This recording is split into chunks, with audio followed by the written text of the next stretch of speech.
Graça e paz, queridos e queridas, nós vamos ver agora Êxodo capítulo 26, parte 2.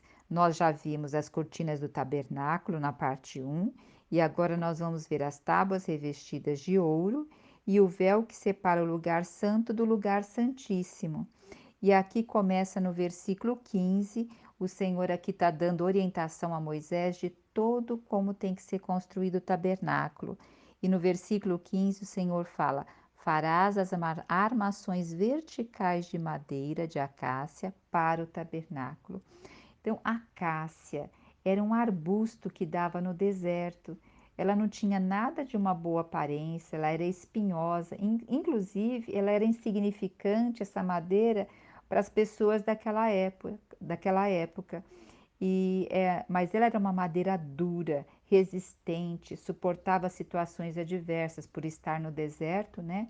E só que ela era uma madeira difícil de trabalhar. Ela tinha nodos, ela tinha nós, então ela era difícil de ser trabalhada. E então as pessoas queriam o quê? Madeira nobre, madeira de lei, né, de cedro do Líbano, tal. Então ela era desvalorizada. E isso mostra também a natureza do Senhor. O Senhor Jesus, ele nasceu numa manjedoura. Os judeus os desprezou, não viu ele como Jesus, o Filho de Deus, porque eles esperavam alguém que viesse com ostentação, que viesse libertar eles do Império Romano, né? Mas Jesus não. É essa madeira de acácia, até como nós já falamos lá sobre Isaías, fala da natureza humana.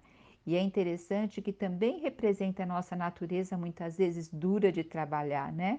Difícil ali de ser trabalhadas, com nós, né? E o Senhor, e ela está o quê? No deserto. É num lugar que muito, é difícil, mas ela ali, ela persiste, ela resiste. Então ela aponta para essa parte da natureza de Cristo. Que coisa gloriosa! Tudo tem símbolo, como nós já estávamos, né, falando.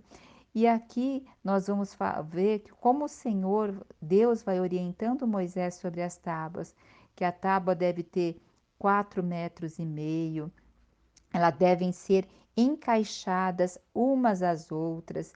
Olha, tábuas todas do mesmo tamanho. Então imagine o tabernáculo assim, imagine um caixote retangular construído de tábuas e por cima vocês imaginam aquelas quatro cobertas. Então, agora nós estamos falando dessa estrutura de madeira que vai o que apoiar todas essas cobertas. Então as tábuas, elas eram uma do lado da outra, tinha uma metragem que o Senhor já havia falado aqui, e elas estavam juntinhas, significando também que nós ali temos que estar sempre juntos no corpo de Cristo. E é interessante que fala que a base dessas tábuas tinham que ser bases de prata. Então, por que bases de prata? Porque se enfiasse a tábua diretamente assim na areia do deserto, o que poderia o que afetar a madeira, né? Então, ou afetar até o revestimento ali, mas ela tinha o que uma proteção de base de prata. E a prata, ela representa o que? A redenção de Cristo na Bíblia. Então veja só, entre as tábuas e o deserto havia o que? A prata. Então, entre nós e o mundo existe o que? A redenção de Cristo, a cruz de Cristo que nos resgatou. Nós estamos no mundo, mas nós não somos do mundo. Estamos no mundo como aqui peregrinos, mas aqui não é nossa habitação. Então, nós não podemos tomar a forma do mundo, como diz em Romanos 12:1, para a gente não tomar a forma do mundo, mas para a gente se transformar, né? Então, olha, gente, essa base de prata aqui é algo assim muito glorioso que nos mostra realmente Cristo aqui se colocando, né? Intermediando nós, se colocando para a gente não tomar a forma do mundo e nos resgatando. E nós também temos o que aqui? As tábuas, elas eram cobertas de ouro puro.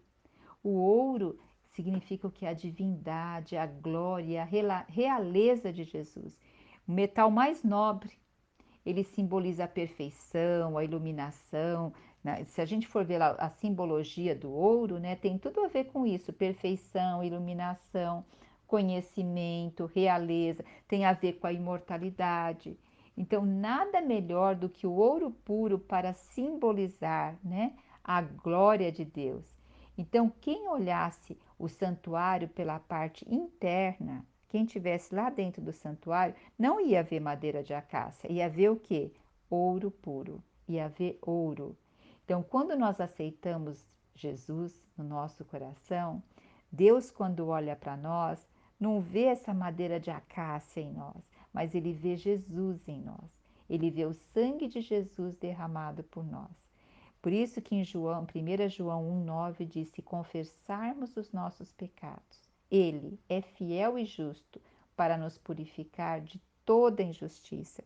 Então, quem nos purifica de toda injustiça, né? Foi esse sangue de Cristo derramado por nós. Ele nos comprou, ele nos redimiu com essa que a prata significa a redenção. Antigamente, os escravos, eles eram resgatados por moedas de prata e também vendidos por moedas de prata, e era resgatado. Então, o Senhor nos resgatou do mundo. Nós estamos no mundo, mas nós não somos do mundo. E também aqui fala que, em 1 João 9 que eu acabei de ler, que fala que se confessarmos os nossos pecados, Ele é fiel e justo para nos purificar de toda injustiça. Porque Senhor Jesus se fez justiça por nós. Ele é a justiça de Deus. Ele morreu por nós e se fez justiça. Inclusive, tem o versículo que nós falamos, bastante pessoas conhecem, que diz: buscai o Senhor em primeiro lugar. Só que a gente não presta muita atenção na segunda palavrinha, e a sua justiça. Então, o que? Quem é o justo? É o próprio Senhor que se fez justiça por nós. Então, quando nós estamos na presença do Senhor, o Senhor vai nos limpando. E nós vamos o quê? Aparecendo mais o ouro que está no conteúdo do vaso, né? E aqui no versículo 29 fala: cobrirás de ouro as tábuas, e de ouro farás suas argolas, pelas quais hão de passar as travessas, e cobrirás também de ouro as travessas. Então, essas tábuas, elas o que? Tinham argolas, e as argolas passava um varal, um varão assim, que tudo isso, que as argolas eram de ouro, e também nós temos aqui a travessa. Então, para manter tudo unido e certinho o tabernáculo, né? E levantarás o tabernáculo seguindo o modelo que lhe foi mostrado no Monte Santo. O Senhor, ele sempre pede de nós o quê? Obediência. Então, isso, o Senhor em todos os aspectos, o Senhor ama aquele que obedece. E a partir do versículo 31, vai falar sobre o véu que separa o lugar santo do lugar santíssimo.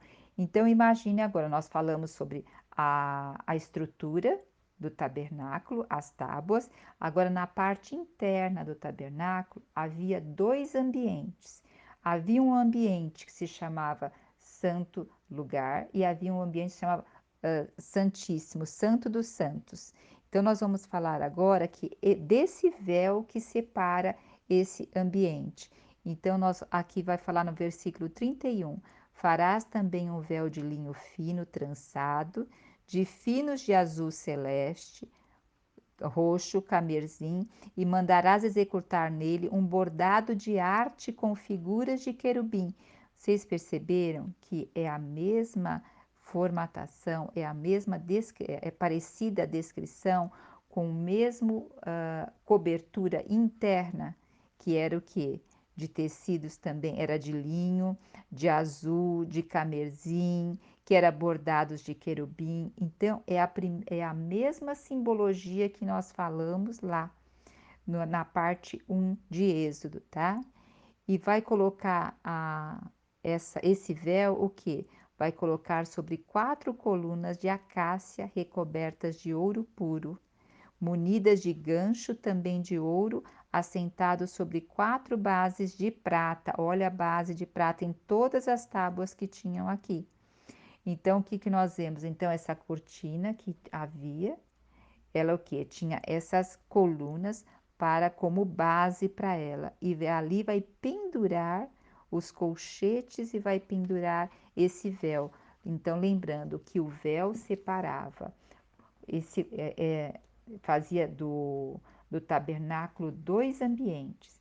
No primeiro ambiente, poderia, depois nós vamos ver para frente, né? Mas eu vou só falar alguma coisinha. Nesse segundo ambiente ficava o quê? A arca do testemunho. E lá só poderia entrar quem? O sumo sacerdote. Então, ali era um lugar reservado.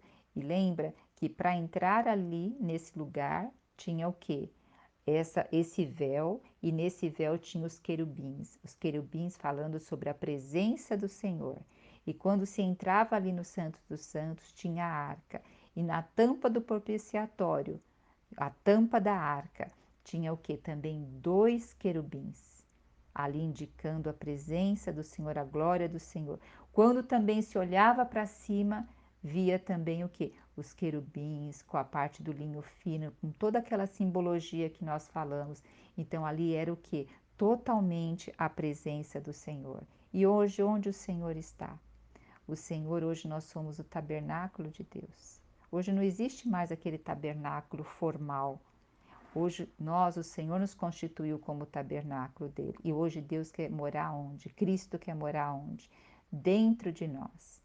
Então, a beleza começa aqui dentro de nós, é do espírito para o quê? Para o nosso corpo. Deus habitando no nosso espírito, ele vai se tornando a luz que vai transbordando para nossa alma, para nossa mente, para nossa vontade, para nossa emoção, e assim as nossas atitudes, o nosso caráter, a nossa forma de se vestir, a nossa forma de falar, vai sendo o quê? Iluminado com a palavra de Deus, com a glória de Deus que vem de dentro para fora.